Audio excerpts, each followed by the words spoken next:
शाहीनों ने हिसाब चुकता कर दिया। इंग्लैंड को दूसरे टी20 में 10 विकेटों से शिकस्त। पाकिस्तान की ओपनिंग जोड़ी ने ही 200 रन का हदफ अबूर कर लिया। इंग्लिश बॉलर्स एक भी विकेट लेने में नाकाम। 7 मैचेस की सीरीज 1-1 से बराबर हो गई।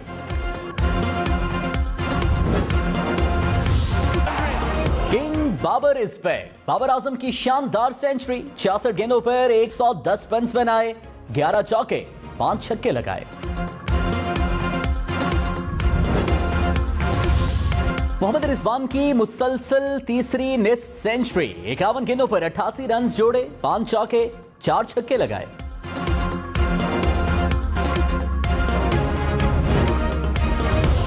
इंग्लिश कप्तान मोइन अली का चौकों छक्कों से लाठी चार्ज। 23 गेंदों पर 55 रन बनाए। इनिंग में 4 छक्के, 4 चौके शामिल। बेन डकेट की धुआंधार बल्लेबाजी। 22 गेंदों पर 43 रन जोड़े, 7 चौके भी लगाए।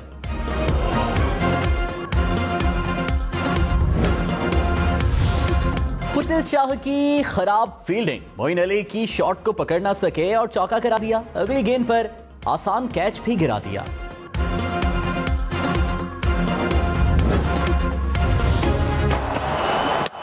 Knocked him over. You can talk about intent all you like. Oh, he's knocked him over again. Around his legs and up he goes. Shahnawaz दहानी के 2 गेंदों पर 2 शिकार। एलेक्स हेल्स और डेविड मलन को पवेलियन भेजा।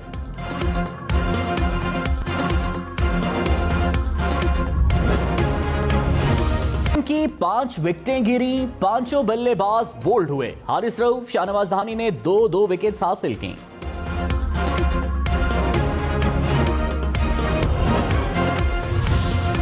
एलेक्स हेल्स को मोहम्मद रिजवान का catch छोड़ना महंगा पड़ गया। रिजवान ने अगली ही गेंद पर छक्का लगा दिया।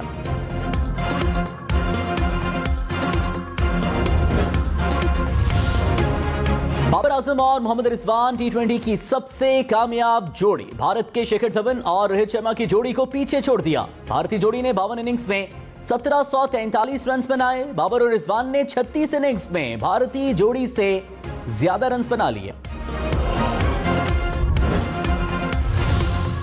इमरान खान ने तौहीन अदालत केस में माफी मांग ली। फर्दे जुर्म ना लगी। इमरान खान ने कहा, अगर मोअज़्ज़ज़ जज महसूस करती हैं कि मैंने हद अबूर की है तो माफी मांग लूंगा। मेरा जिला अदालत की खातून जज को धमकी देने का कभी भी इरादा नहीं था। बयान का मकसद कानूनी कार्रवाई की तरफ इशारा था।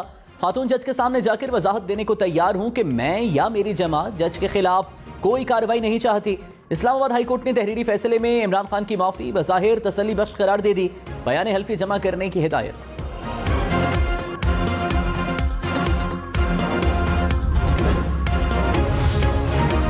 अदालत ने फर्दे जुर्म के लिए इमरान खान को रोस्ट्रम पर बुला लिया। इमरान खान ने बोलने की इजाजत मांगी। कहा, अदालत को यकीन दिलाना चाहता हूं कि मुस्तकबिल में ऐसी कोई बात नहीं करूंगा जिससे अदलिया और बिलखुसूस मातहत अदलिया के वकार को ठेस पहुंचे। मेरा कभी भी अदालती कार्रवाई पर असरअंदाज होने का इरादा नहीं था और न ही अदालत के वकार और आजादी पर सवाल उठाने का इरादा था। अदालती कार्रवाई के दौरान एहसास हुआ कि शायद रेड लाइन अबूर कर ली है।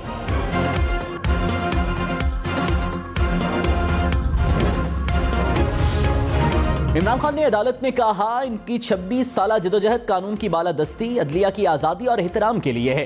इनके सिवा कोई भी सियासी रहनुमा जलसों में कानून की बालादस्ती के लिए बात नहीं करता।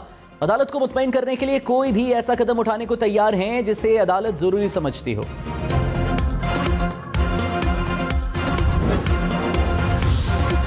इमरान खान ने कहा, पेशियां भुगत रहा हूं, ट्रेंड हो जाऊंगा। माफिया के खिलाफ जंग लड़ रहा हूं। जिससे जंग नहीं लड़नी वो पाकिस्तान की अदलिया है।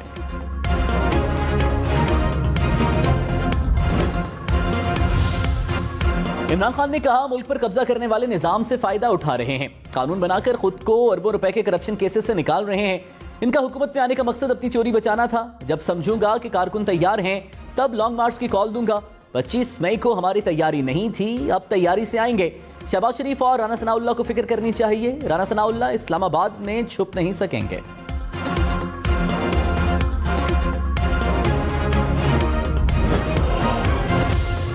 अवाम ने 5 साल के लिए मुंतखब किया। पार्लियामेंट में अपना किरदार अदा करें। चीफ जस्टिस उमरता बंदियाल के इस्तीफों की मंजूरी से मुतालिक केस पर रिमार्क्स।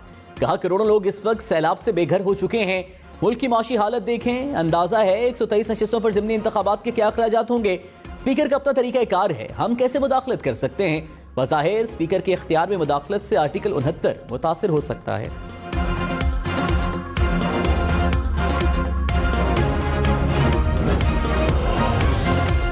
फवाद चौधरी ने कहा, इलेक्शन पर अखराजात से कहीं बड़ी कीमत हम इलेक्शन ना होने की दे रहे हैं। रिजीम चेंज ऑपरेशन के बाद सिर्फ करेंसी के ज़मीन में $5 अरब का नुकसान हुआ। अवाम मौजूदा असम्बली को नुमाइंदा नहीं समझते। 5 साल असम्बली की मुद्दत है, लेकिन इससे पहले तोड़ी जा सकती है।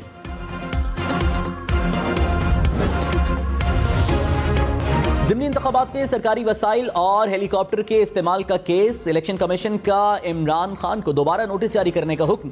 वज़ीर आला खैबर पख्तूनख्वा ने मोहलत मांग ली। मेंबर इलेक्शन कमीशन ने कहा, हम एक नहीं हर हल्के की खिलाफ वर्जी देखेंगे। केस 3 अक्टूबर तक मुलतवी।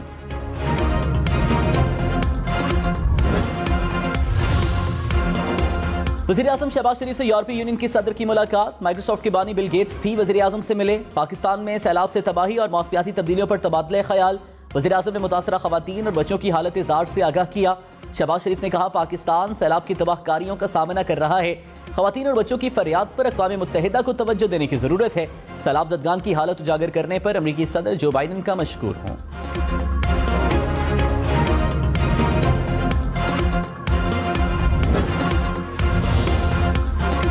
वज़ीर खारिजा बिलावल भुट्टो ने सैलाब मुतासरीन का मुकदमा दुनिया के सामने पेश कर दिया। कहा, हमें भीख नहीं बल्कि आलमी बरादरी से इंसाफ चाहिए। सैलाब से मुतासरा पाकिस्तान के लिए आलमी बरादरी का ताउन नागुज़ीर है। मुतासरीन की इमदाद के लिए पाकिस्तान को $30 अरब इमदाद की जरूरत है।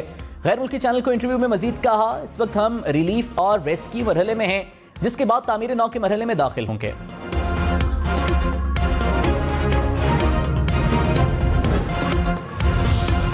मुल्क में बारिशों और सैलाब से मजीद 7 अफराद जाँ बहक। अमवात की मजमूई तादाद 1576 हो गई। 24 घंटों में सिंध में 6, बलोचिस्तान में 1 शख्स जाँ बहक। 14 जून से अब तक 12,862 अफराद जख्मी हुए। सैलाब के बायस 20 लाख से जायद मकानात और 392 पुल तबाह। 13,000 से जायद किलोमीटर सड़कें मुतासिर। 10,17,000 से जायद मवेशी हलाक।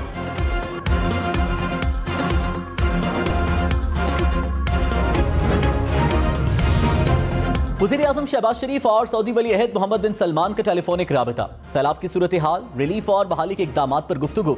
वज़ीर आज़म ने सैलाब मुतासरीन की मदद पर सऊदी अरब का शुक्रिया अदा किया। मोहम्मद बिन सलमान की सैलाब मुतासरीन की मदद जारी रखने की यकीन दहानी। वज़ीर आज़म ने मुआशी ताउन को भी सराहा।